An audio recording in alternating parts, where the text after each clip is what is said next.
సూర్యగిరి అనే గ్రామాన్ని రుద్రభూపతి అనే జమీందారు పాలిస్తూ ఉండేవాడు.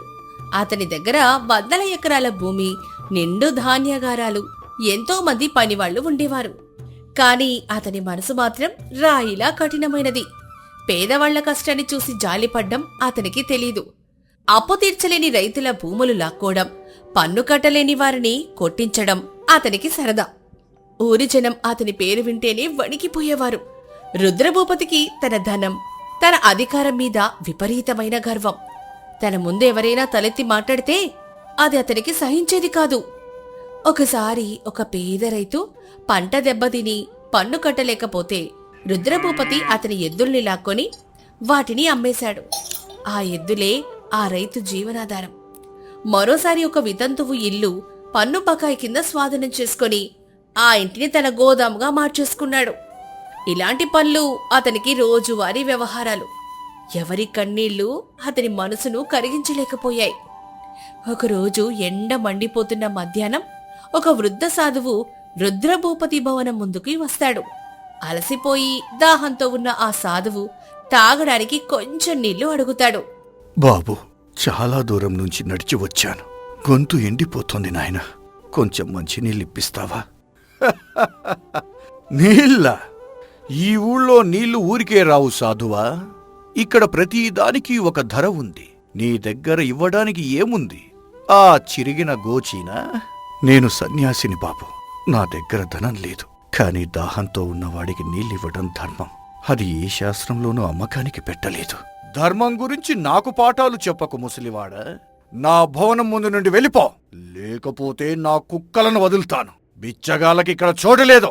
రుద్రభూపతి సేవకుల్ని పిలిచి ఆ సాధువును గెంటేయమని ఆజ్ఞాపిస్తాడు. సేవకులు ఆ వృద్ధుణ్ణి తోసి ధూళిలో పడేస్తారు. చుట్టూ ఉన్న జనం బాధగా చూస్తారు. కాని జమీందారు భయంతో ఎవ్వరూ నోరు మెదపరు.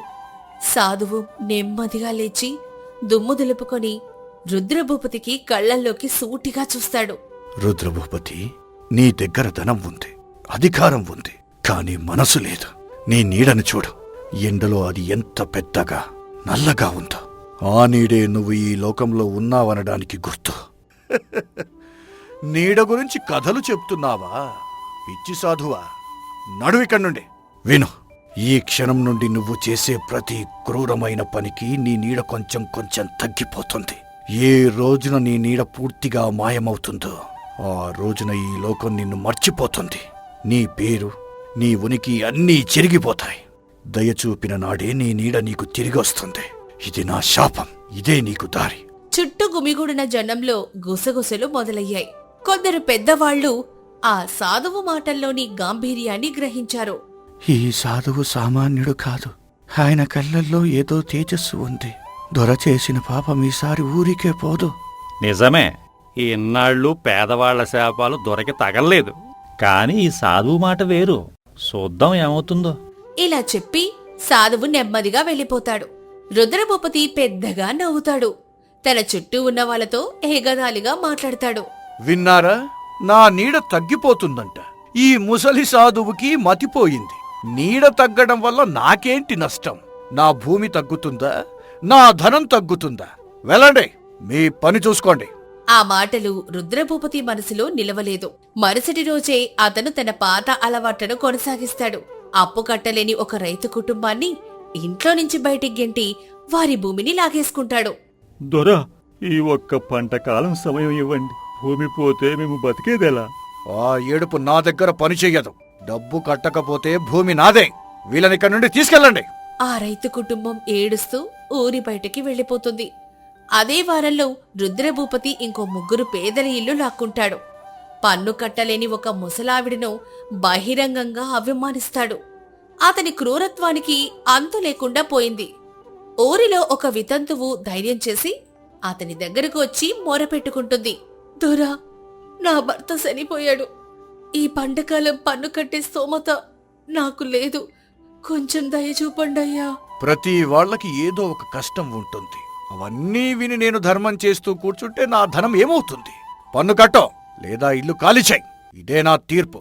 ఆ రాత్రి రుద్రభూపతి భవనంలో దీపం వెలుగులో నడుస్తూ ఉండగా గోడ మీద పడిన తన నీడను చూసి ఒక్క క్షణం ఆగిపోతాడు. నీడ నిన్నటి కంటే కొంచెం చిన్నగా ఉంది. మొదట అది తన భ్రమ అనుకుంటాడు. కాని గమనిస్తే నిజంగానే నీడ కొంచెం కురచబడింది. ఇదేంటి, నీడ నిజంగా తగ్గిందా? కాదు కాదు, దీపం కదిలిందంతే. ఆ ముసలి సాధువు మాటలు నా బుర్రలో నాటుకుపోయాయి. ఇదంతా నా భ్రమే. కాని రోజులు గడిచే కొద్దీ రుద్రభూపతి క్రూరత్వం తగ్గలేదు. ప్రతి కఠినమైన పనికి అతని నీడ 1 అంగుళం 2 అంగుళాలు తగ్గుతూ వచ్చింది. వారాలు గడిచాయి. ఇప్పుడు ఒక విచిత్రం జరిగింది.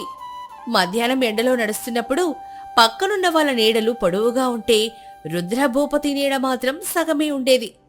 జనం దీన్ని గమనించి గుసగుసలాడుకోవడం మొదలుపెట్టారు. దొరగారి నీడ చూసావా? రోజురోజుకి తగ్గిపోతుంది. ఆ సాధువు శాపం నిజమవుతుందేమో. నెమ్మదిగా మాట్లాడు.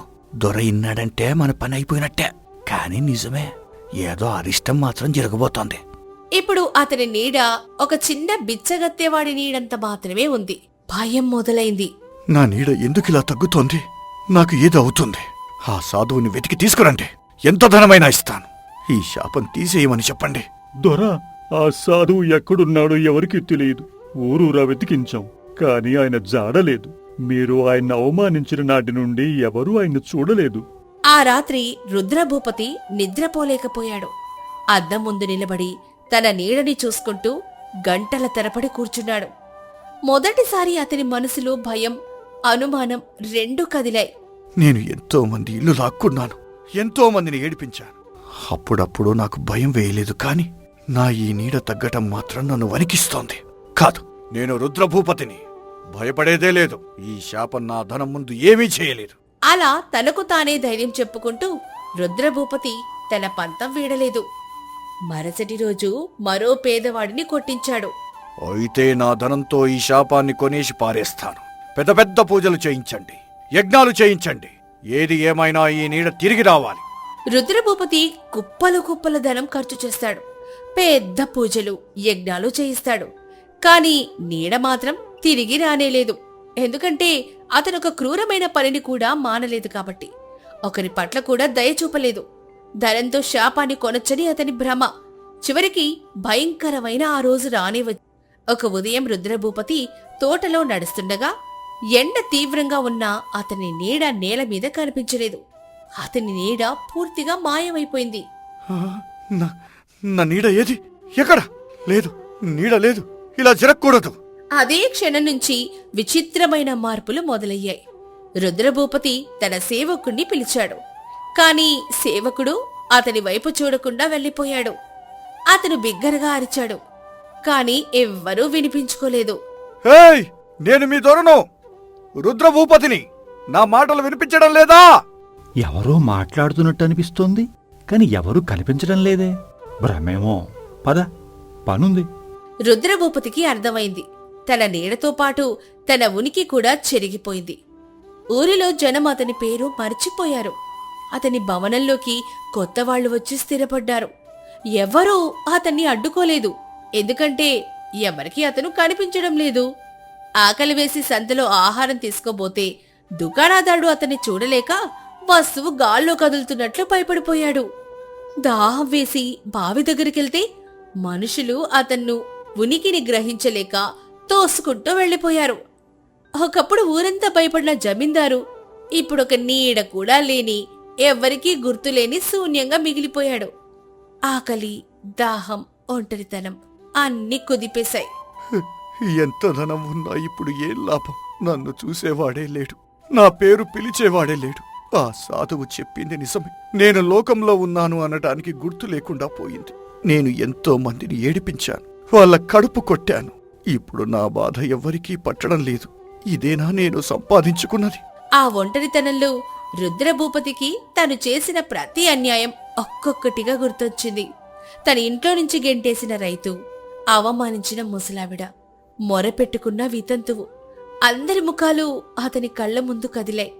మొదటిసారి అతని కళ్లల్లో నిజమైన పశ్చాత్తాపపు కన్నీళ్లు ఉబికాయి. తన భవనం దగ్గరికెళ్తే అక్కడ కొత్త వాళ్ళు హాయిగా నివసిస్తూ కనిపించారు. తను కష్టపడి పోగేసిన ధనం, ఆస్తి అన్నీ ఉన్నా వాటిని అనుభవించే హక్కు కనీసం వాటికి తనివి అని చెప్పుకునే గుర్తింపు కూడా లేకుండా పోయింది. ఈ భవనం నాది, ఈ భూమి నాది, కానీ నేను ఎవరో చెప్పటానికి కూడా నాకు గొంతు లేదు, ముఖం లేదు. ధనం ఇంత ఉండి నేను ఈ లోకంలో లేనట్టే. ఇంతకంటే పెద్ద శిక్ష ఉంటుందా? ఓ సాధువా, నన్ను క్షమించు. నా తప్పు నాకు అర్థమయ్యింది. రోజుల తరబడి ఆకలితో తిరుగుతూ రుద్రభూపతి ఒక చెట్టు కింద కూలబడతాడు.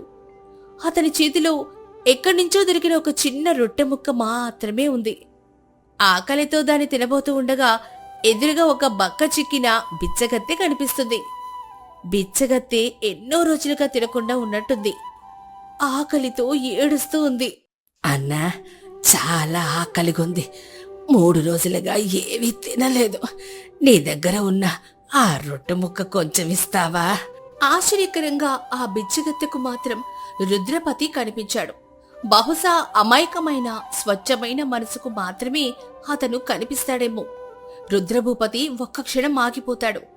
తన చేతిలో ఉన్నది ఒక రొట్టె ముక్క మాత్రమే. అది తింటే తన ఆకలి తీరుతుంది. ఇవ్వకపోతే ఆ బిచ్చగత్తె ఇంకా బాధపడుతుంది. జీవితంలో మొదటిసారి తన గురించి కాకుండా ఇంకొకరి గురించి ఆలోచిస్తాడు. నువ్వు నన్ను చూడగలుగుతున్నావా తల్లి? అవునన్నా, నువ్వు బాధలో ఉన్నావని నీ ముఖం చూస్తేనే తెలుస్తోంది. నీకు ఆకలిగా ఉందా? నేను ఆకలితో ఉన్నాను తల్లి, కానీ నా ఆకలి నాకంటే పెద్దది. ఇదిగో ఈ రొట్టె నీదే, తినమ్మా. రుద్రభూపతి తన చేతిలోని ఆ చివరి రొట్టె ముక్కెను ఆ బిచ్చగత్తెకు ఇస్తాడు. ఎలాంటి స్వార్థం లేకుండా, ఏమీ తిరిగి ఆశించకుండా చేసిన మొదటి మంచి పని అది. ఆ బిచ్చగత్తె సంతోషంగా రొట్టె తింటుంది. సరిగ్గా అదే క్షణంలో ఎండలో రుద్రభూపతి కాళ్ల దగ్గర ఒక చిన్న నీడ మెల్లగా కనిపించడం మొదలవుతుంది. నా నీడ తిరిగొచ్చింది. కొంచెమే అయినా తిరిగొచ్చింది. అంటే దయ చూపిన నాడే నీడ తిరిగొస్తుందని సాధువు చెప్పింది ఇదే. ఆ క్షణంలో రుద్రభూపతికి అసలు సత్యం బోధపడింది. తన నీడను తిరిగి తెచ్చేది ధనం కాదు, పూజలు కాదు, ఇతరుల పట్ల చూపే దయ మాత్రమే. ఆ రోజు నుంచి అతను పూర్తిగా మారిపోతాడు. ఆకలితో ఉన్నవారికి అన్నం పెడతాడు, బాధలో ఉన్నవారికి సాయం చేస్తాడు. తను ఒకప్పుడు భూమి లాక్కున్న రైతులను వెతికి వారి భూములు తిరిగి ఇచ్చేస్తాడు. నేను నీకు చేసిన అన్యాయానికి క్షమాపణ అడుగుతున్నాను. ఇదిగో నీ భూమి, ఇంకా దీనికి తోడు నా దగ్గర ఉన్న ధాన్యం కూడా తీసుకో. ఇన్నాళ్ళు నా కళ్ళు మూసుకుపోయాయి, ఇప్పుడు తెరుచుకున్నాయి. దొరా, మీరేనా ఇలా మాట్లాడుతున్నది? భగవంతుడు మిమ్మల్ని మంచి దారిలో పెట్టాడు. రుద్రభూపతి ఆ వితంతువును కూడా వెతికి ఆమె పన్ను మాఫీ చేస్తాడు. తను అవమానించిన ముసలావిడ కాళ్ల మీద పడి క్షమాపణ అడుగుతాడు. దొరా, ఆ రోజు మీరు నన్ను తరివేశారు. ఈ మార్పు నిజమా కలా? ఇది నిజం తల్లి. ఆలస్యంగానైనా నాకు బుద్ధి వచ్చింది. ఇన్నాళ్ళు నేను పోగేసుకున్న ధనం నాకు ఒక్క స్నేహితుణ్ణి కూడా ఇవ్వలేదు. కానీ ఈరోజు మీ కళ్లల్లో కనిపించే కృతజ్ఞత నాకన్నింటికంటే విలువైనది. రుద్రభూపతి చేసే ప్రతి మంచి పనికి అతని నీడ కొంచెం కొంచెం పెరుగుతూ వచ్చింది. అతని పట్ల జనం మనసులో మళ్లీ గౌరవం మొదలైంది. ఊరేవాళ్లు అతని పేరును, అతని ఉనికిని తిరిగి గుర్తించటం మొదలుపెట్టారు. ఇప్పుడు జనం అతన్ని భయంతో కాదు, ప్రేమతో పలకరించడం మొదలుపెట్టారు. కొన్ని నెలల్లో అతని నీడ పూర్తిగా తిరిగొచ్చింది. కాని ఈసారి అది కేవలం నీడ కాదు, ఒక మంచి మనిషి నీడ. రుద్రభూపతి తన ధాన్యాగారాలు తెరిచి ఊళ్ళో ఏ ఒక్కరూ ఆకలితో ఉండకూడదని అన్నదానం మొదలుపెట్టాడు. ఊరి బావిని బాగు చేయించాడు.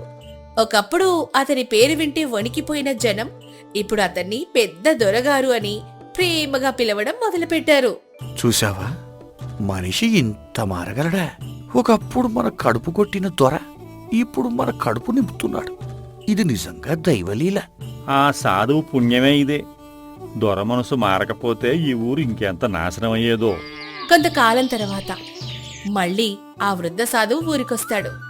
ఈసారి రుద్రభూపతి పరిగెత్తుకుంటూ వెళ్లి దాహం తీర్చడానికి తానే నీళ్లందిస్తాడు. స్వామి, మీరు నాకు పెట్టింది శాపం కాదు, నిజమైన వరం. మీరు రాకపోతే నేను ఈ జీవితాంతం రాయిలాంటి మనస్సుతోనే బ్రతికేవాడిని. నా కళ్ళు తెరిపించినందుకు మీకు ఎప్పటికీ రుణపడి ఉంటాను. రుద్రభూపతి, నేను నీపై శాపం వెయ్యలేదు. నీలో ఉన్న మంచితనాన్ని బయటికి తెచ్చి అద్దాన్ని మాత్రమే చూపించాను. మనిషి విలువ అతని ధనంలో కాదు నాయనా, అతని నీడ పరిమాణంలో కూడా కాదు, ఇతరుల పట్ల చూపే దయలో ఉంటుంది. ఆ దయే మనిషిని ఈ లోకంలో నిలబెడుతుంది. ఆ మాటలతో సాధువు మళ్ళీ తన దారిన వెళ్ళిపోతాడు. రుద్రభూపతి మిగిలిన జీవితం ప్రజల కోసం, వారి సంక్షేమం కోసం బ్రతుకుతాడు. చూశారా, మనిషి ఈ లోకంలో నిలిచేది తను పోగేసుకున్న ధనం వల్ల కాదు, అతను ఇతరులకు చేసిన మంచి వల్లే. క్రూరత్వం మనిషి ఉనికిని చెరిపేస్తుంది, దయ దాన్ని తిరిగి నింపుతుంది. మన నీడ ఎంత పెద్దది అన్నది ముఖ్యం కాదు, మన మనసు ఎంత మంచిది అన్నది అసలైన గుర్తింపు. ఈ కథలో మీకు బాగా నచ్చిన మలుపేది? మీకు ఏ సన్నివేశం బాగా నచ్చిందో వెంటనే కామెంట్. రుద్రవరం అనే ఊరు కొండల మధ్యలో ఉంటుంది. ఆ ఊరిలో రాఘవయ్య అనే ముసలాయన ఉండేవాడు. అతనికి ఎవ్వరూ లేరు. ఊరి గుడి అరుగు మీద పడుకోవడం, ఎవరైనా పిలిచి అన్నం పెడితే తినడం, చిన్న చిన్న పనులు చేసి పెట్టడం, ఇదే అతని దినచర్య. ఊరి జనం అతన్ని ఒక అమాయకుడిగా, చేతగానివాడిలా చూసేవారు. అదే ఊరిలో రవి అనే యువకుడు ఉండేవాడు. పట్నంలో చదువుకుని వచ్చాడు. రాజకీయాల్లోకి వెళ్లి గొప్ప నాయకుడు అనిపించుకోవాలని, తన పేరు ఊరంతా మారుమోగిపోవాలని అతనికి ఆశ. ఒకరోజు సాయంత్రం ఊరి రచ్చబండ దగ్గర రవి తన స్నేహితుడు శంకర్తో గొప్పలు చెప్పుకుంటున్నాడు. పక్కనే రాఘవయ్య చీపురుతో ఆకులు ఊడుస్తున్నాడు. రవి మీసం తిప్పుతూ, ఒరే శంకర్, చూస్తుండు, వచ్చే ఎన్నికల్లో నేను నిలబడతాను. మన ఊరి రూపురేఖలు మార్చేస్తాను. నా పేరు చెప్తే పక్క ఊర్లో కూడా జనం లేచి నిలబడాలి. నాయకుడు అంటే ఇలా ఉండాలిరా. అవును రవి, నువ్వు చదువుకున్నాడువి, నీకు ఆ తెలివి ఉంది. కానీ నాయకుడు అవ్వాలంటే జనం నమ్మకం గెలుచుకోవాలి కదా. నమ్మకందేముందిరా, 4 ఉపన్యాసాలు ఇస్తా, 2 విగ్రహాలు పెట్టిస్తా, నా పేరు మీద ఒక తోరణం కట్టిస్తా. అప్పుడు అందరూ రవిబాబు గొప్పోడు అనగ చస్తారా? అసలు వీరుడు అంటే నాలా ఉండాలి. రాఘవయ్య మెల్లగా నవ్వుకుంటూ తన పని తాను చేసుకుంటున్నాడు. అది చూసి రవికి కోపం వచ్చింది. రవి రాఘవయ్య దగ్గరికి వెళ్లి, ఏంటయ్యా రాఘవయ్య, నేనెక్కడ దేశాన్ని ఉద్ధరించే మాటలు మాట్లాడుతుంటే నువ్వు పక్కన నిలబడి నవ్వుతావేంటి? నా మాటలు నీకు హాస్యంలా ఉన్నాయా? రాఘవయ్య చీపురు పక్కన పెట్టి చేతులు పట్టుకుని, అయ్యో లేదయ్యా రవిబాబు, మీలాంటి చదువుకున్న వాళ్ళు ఊరిని బాగు చేస్తామంటే సంతోషమే కదా. కానీ వీరుడు అంటే పేరు కోసం చూసుకోకూడదు అని మా తాతలు చెప్పేవారు. పనిలో కనిపించాలి గాని పేరులో కాదని నవ్వానంతే. రవి వెటకారంగా నవ్వుతూ, ఓహో, పెద్ద నీతులు చెప్తున్నావే. బతకడం చేతకాని వాడివి, గుడి అరుగుల మీద పడుకునేవాడివి, నువ్వు నాకు వీరత్వం గురించి చెప్తావా? నీ బతుకులో ఎప్పుడైనా నలుగురికి ఉపయోగపడే పని చేశావా? కనీసం నీ పేరు ఈ ఊరిలో 10 మందికి తెలుసా?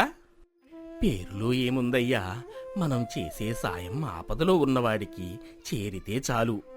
చాలే ఆపు నీ వేదాంతం, వినే ఓపిక నాకు లేదు. నువ్వు నీ పని చూసుకో. రేపు నేను సర్పంచ్ అయ్యాక నీలాంటి స్వామిరిపోతులకి పని కల్పిస్తాలే. రవి మాటలకు శంకర్ గట్టిగా నవ్వాడు. రాఘవయ్య మాత్రం ఏమీ అనకుండా తన పని ముగించుకుని గుడివైపు వెళ్ళిపోయాడు. 2 రోజుల తర్వాత ఆకాశం మబ్బులు పట్టింది.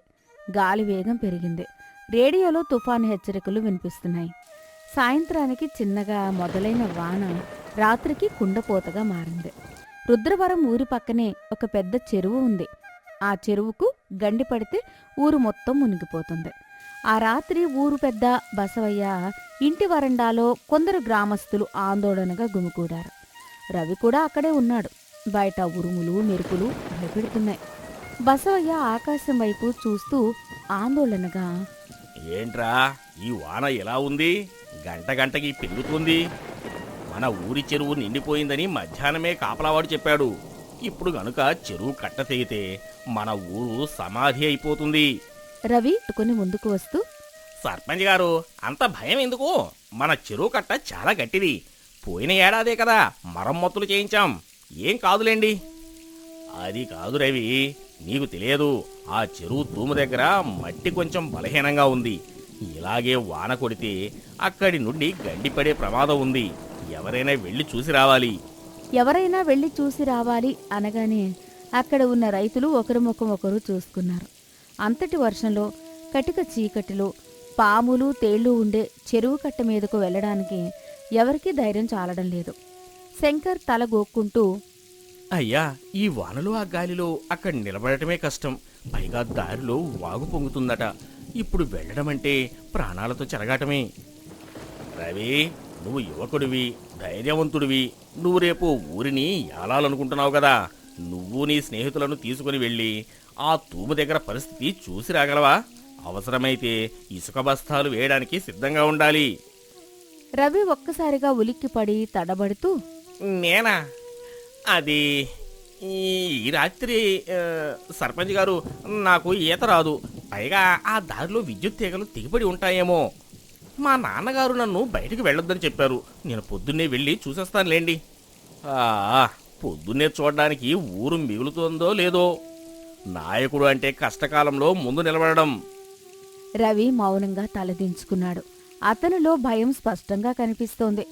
గొప్పలు చెప్పిన నోరు ఇప్పుడు మోగబోయింది. అర్ధరాత్రి దాటింది. వాన ఇంకా బీభత్సంగా కురుస్తోంది. ఊరంతా బిక్కుబిక్కుమంటూ ఇళ్లలో కూర్చున్నారు. విద్యుత్తు లేదు. అక్కడక్కడ మెరుపుల వెలుగు తప్ప అంతా చీకటి. రాఘవయ్య గుడి అరుగు మీద కూర్చొని వానను చూస్తున్నాడు. అతనికి మనసులో ఏదో అలజడి. చెరువు పరిస్థితి ఎలా ఉందో, ఊరి జనం నిద్రపోతున్నారు, కాని ప్రమాదం ముంచుకొస్తుందేమో అనిపించింది. రాఘవయ్య తన చినిగిన గొంగళి కప్పుకుని ఒక చేతిలో కర్ర, మరో చేతిలో చిన్న లాంతరు పట్టుకుని లేచాడు. ఈ వానదేవుడు శాంతించేలా లేడు. ఆ తూము దగ్గర మట్టి కరిగిపోతుందేమో. ఎవరూ వెళ్ళినట్టు లేరు. నేనైతే వెళ్ళి చూసి వస్తాను. ఊరికి కష్టం వస్తే చూస్తూ కూర్చోకూడదు. రాఘవయ్య ఆ ముసలి వయసులో వణుకుతున్న కాళ్లతో ఆ హోరు గాలిని ఎదుర్కొంటూ చెరువు వైపు నడక సాగించాడు. దారిలో బురదలో కాళ్ళు దిగిపోతున్నాయి. ముఖం మీద వాన చినుకులు రాళ్లలా పడుతున్నాయి. అయినా అతను ఆగలేదు. చెరువు కట్టమీదకు చేరుకునేసరికి పరిస్థితి భయంకరంగా ఉంది. తూము పక్కన మట్టి కొట్టుకుపోయి నీరు ఉధృతంగా బయటకు వస్తుంది. ఆ రంధ్రం చిన్నగానే ఉంది, కానీ దాన్ని అలాగే వదిలేస్తే గంటలో పెద్ద గండిగా మారి కట్ట తెగిపోవడం ఖాయం. రాఘవయ్య ఆందోళనగా చుట్టూ చూస్తూ, అమ్మో, ప్రమాదం ముంచుకొచ్చింది. ఇప్పుడు ఊరిలోకి వెళ్లి జనాలను పిలిచేంత సమయం లేదు. ఈలోపు కట్ట తెగిపోతుంది. నేనే ఏదో ఒకటి చేయాలి. రాఘవయ్య చుట్టూ చూశాడు. అక్కడ మరమ్మతుల కోసం తెచ్చిపెట్టిన కొన్ని ఖాళీ సిమెంటు బస్తాలు, పక్కనే ఇసుక కుప్ప కనిపించాయి. కాని బస్తాల్లో ఇసుక నింపడానికి పారలేదు. సహాయం చేయడానికి మనిషి లేడు. రాఘవయ్య ఏమాత్రం ఆలోచించలేదు. తన చేతులతోనే ఇసుకను బస్తాల్లోకి ఎత్తడం మొదలుపెట్టాడు. ఒక్కొక్క బస్తా నింపి దాన్ని మోసుకుని వెళ్లి ఆ రంధ్రం దగ్గర వేయడం మొదలుపెట్టాడు. రాఘవయ్య బరువుతో మూలుగుతూ, ఇంకా కొన్ని బస్తాలు, ఇంకా కొన్ని వేస్తే నీళ్లు ఆగుతాయి. తట్టుకో రాఘవయ్యా, నీ ఊరి కోసం ఈ మాత్రం చేయలేవా? ఒక ముసలివాడు ఎముకలు కొరికే చలిలో నడుము విరిగిపోయే బరువును మోస్తూ ఆ రాత్రి అంతా ఒంటరి పోరాటం చేశాడు. అతని చేతులు రాపిడికి నెత్తురోడుతున్నాయి. కాళ్లలో సత్తువ సన్నగిల్లింది. కళ్లలో నీళ్లు వాన నీళ్లతో కలిసిపోతున్నాయి. అయినా అతను ఆ గండి పూడేదాకా విశ్రమించలేదు. చివరికి తెల్లవారుజామున వాన కొంచెం తగ్గింది. రాఘవయ్య వేసిన బస్తాల వల్ల గండి పూడిపోయింది. నీటి ఉధృతి ఆగిపోయింది. రాఘవయ్య అలసిపోయి అక్కడే బురదలో కూలబడిపోయాడు. అతని ఒంట్లో ఓపిక మొత్తం ఆవిరైపోయింది. రాఘవయ్య ఆయాసపడుతూ ఆకాశం వైపు చూసి, అమ్మయ్యా, గండం గడిచింది, ఊరు నిలిచింది. ఇక నేను వెళ్ళిపోవాలి. ఎవరైనా చూస్తే, నేను చేశానని తెలిస్తే మళ్ళీ నన్ను పొగుడుతారు. నాకది వద్దు. రాఘవయ్య అతి కష్టం మీద లేచి ఎవరికీ కనిపించకుండా వెనుకదారి గుండా తన గుడి అరుగు దగ్గరికి వెళ్లి తడిబట్టలతోనే ముడుచుకొని పడుకుండిపోయాడు. తెల్లవారింది. వాన వెలిసింది. ఊరి జనం, సర్పంచ్, బసవయ్య, రవి అందరూ భయం భయంగా చెరువు దగ్గరికి వచ్చారు. కట్ట తెగిపోయి ఉంటుందేమో, పంటలన్నీ మునిగిపోయి ఉంటాయేమో అని వాళ్ల భయం. కాని అక్కడ దృశ్యం చూసి అందరూ ఆశ్చర్యపోయారు. తూము దగ్గర పడిన గండికి అడ్డంగా ఇసుక బస్తాలు పేర్చి ఉన్నాయి. మట్టితో గట్టిగా నొక్కి ఉన్నాయి. నీరు కట్ట లోపలే భద్రంగా ఉంది. బసవయ్య ఆశ్చర్యంగా నూరెళ్లబెట్టి, ఇదేంటి, రాత్రి ఎవరూ రాలేదు కదా? మరి ఈ గండిని ఎవరు పూడ్చారు? ఈ బస్తాలు ఎవరు వేశారు? రవి బస్తాలను పరిశీలిస్తూ, అవును సర్పంచ్ గారు, ఇక్కడ ఎవరో రాత్రంతా కష్టపడినట్టున్నారు. చూడండి, ఇక్కడంతా కాలి అడుగులు ఉన్నాయి. చేతులతో ఇసుక తీసిన ఆనవాళ్లు కూడా ఉన్నాయి. ఎవరో ఒక్కరే ఈ పని చేసినట్టుంది. దేవుడే వచ్చి మన ఊరిని కాపాడాడయ్యా.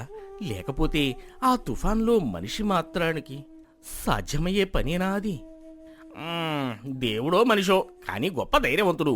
ప్రాణాలకు తెగించి మన ఊరిని కాపాడాడు. అసలు ఎవరో కనుక్కోవాలి. ఇంతలో రవికి ఆ బస్తాల మధ్యలో ఒక చిన్న వస్తువు కనిపించింది. అది ఒక పాత చినిగిపోయిన ఎర్రటి తువ్వాలు ముక్క.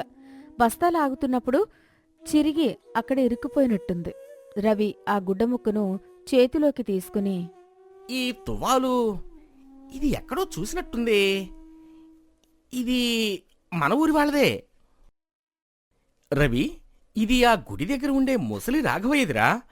అతనే ఎప్పుడూ ఈ ఎర్ర తువ్వాలు భుజాన వేసుకుని ఉంటాడు. నిన్న సాయంత్రం కూడా ఇదే వేసుకున్నాడు.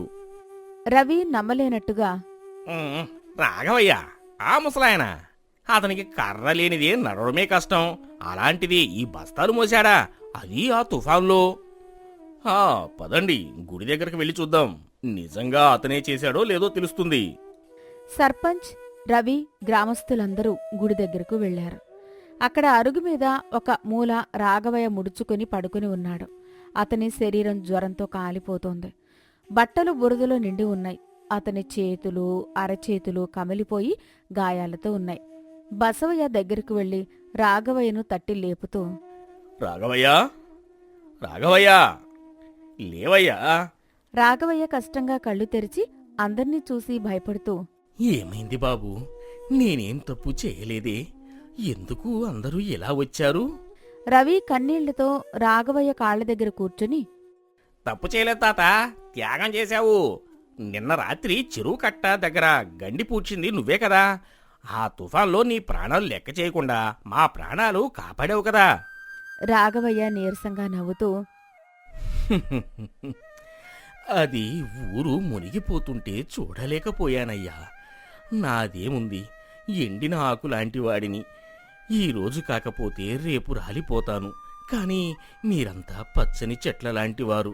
పిల్లలు పాపలు ఉన్నారు. అందుకే చిన్న ఉడత భక్తి సాయం చేశాను. చిన్న సాయమా? ఇది చిన్న సాయం కాదు తాత. మేమంతా యువకులమని, బలవంతులమని చెప్పుకుంటూ ఇళ్లలో దాక్కున్నాం.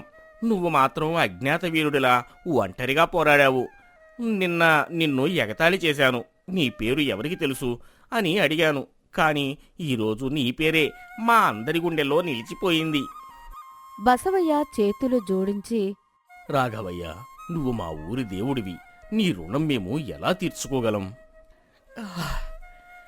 అయ్యా, పెద్ద మాటలు వద్దు. నాకేం గుర్తింపు వద్దు.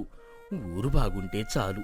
ఒకవేళ మీరు నా కోసం ఏదైనా చెయ్యాలనుకుంటే ఆ చెరువు కట్టను ఇంకొంచెం గట్టిగా కట్టించండి. మళ్ళీ ఇంకోసారి ఇలాంటి గండం రాకూడదు. తప్పకుండా తాత, నేను మాట ఇస్తున్నాను. ఈ రోజు నుంచి నాయకుడు అంటే ఎలా ఉండాలో నువ్వు నాకు నేర్పావు. పదవిలో కాదు, పనిలో ఉంటుంది వీరత్వం అని నిరూపించావు. నిన్ను నేను నా గురువుగా భావిస్తున్నాను. ఊరి జనం మొత్తం రాఘవయ్యను ఒక గొప్ప వీరుడిగా చేస్తూ జేజేలు కొట్టారు. కాని రాఘవయ్య మాత్రం ఆ జేజేలు వినపడనట్టుగా ప్రశాంతంగా కళ్ళు మూసుకుని ఉన్నాడు. అతనికి తెలుసు, నిజమైన వీరుడు చప్పట్ల కోసం చూడడు, చేతల్లో చూపిస్తాడు అని. ఆ రోజు నుంచి రవి తన అహంకారాన్ని వదిలేసి రాఘవయ్య స్ఫూర్తితో ఊరికోసం నిజాయితీగా పనిచేయడం మొదలుపెట్టాడు.